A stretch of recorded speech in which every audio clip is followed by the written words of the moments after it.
22 एप्रिलला काश्मीरच्या पहलगाममध्ये दहशतवाद्यांनी पर्यटकांवर हल्ला केला आणि या हल्ल्यामध्ये जवळपास 26 जणांचा मृत्यू झाला। दरम्यान पहलगाममध्ये हल्ल्यासंदर्भात आज केंद्रीय मंत्रिमंडळाची एक बैठक पार पडली।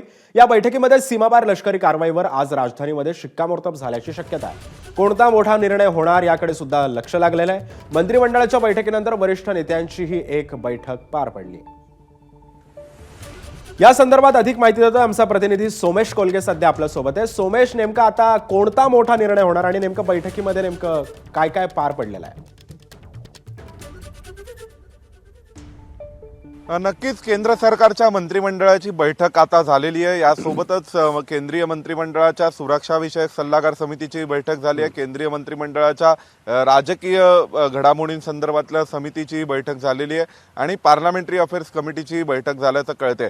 सध्या तरी संसदेचं विशेष अधिवेशन बोलवण्याबाबत कुठलाही निर्णय झालेला नाही, त्यामुळे आता संसदेचं विशेष अधिवेशन बोलवलं जाणार नाहीये।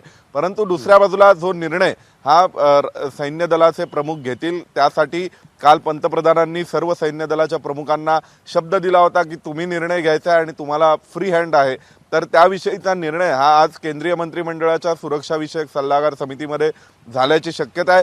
त्यासोबतच या संपूर्ण तयारीच्या अनुषंगाने सर्व मंत्र्यांना ब्रीफ करण्यात आलेले आहे आणि सर्व मंत्र्यांनी देखील सरकारच्या बाजूनी, सरकारच्या वतीने या संपूर्ण दहशतवादाविरोधातील कारवाईला पाठिंबा दर्शवलेला आहे। सर्व पक्षाच्या मंत्र्यांनी पाठिंबा दर्शवलेला आहे आणि केंद्रीय मंत्रिमंडळाच्या सुरक्षा विषयक समितीच्या सदस्यांनी देखील केंद्र सरकारने जो निर्णय घेतलाय की सर्व सैन्य दलाचे प्रमुख याविषयीचा निर्णय घेणार आहेत, कशी कारवाई करायची, तर त्यावर शिक्कामोर्तब केल्याचंही कळतंय। त्यामुळे सध्या या सर्व बैठका पार पडलेल्या आहेत आणि आज संध्याकाळी आता 4 वाजता केंद्रीय मंत्रिमंडळाच्या बैठकीमध्ये काय काय निर्णय घेण्यात आले याविषयीची माहिती देणारी पत्रकार परिषद अश्विनी वैष्णव घेणार आहेत आणि अश्विनी वैष्णव यामध्ये अधिकृतपणे माहिती देणार आहेत की आज केंद्रीय मंत्रिमंडळाने कोणकोणत्या विषयांवर चर्चा केली आहे।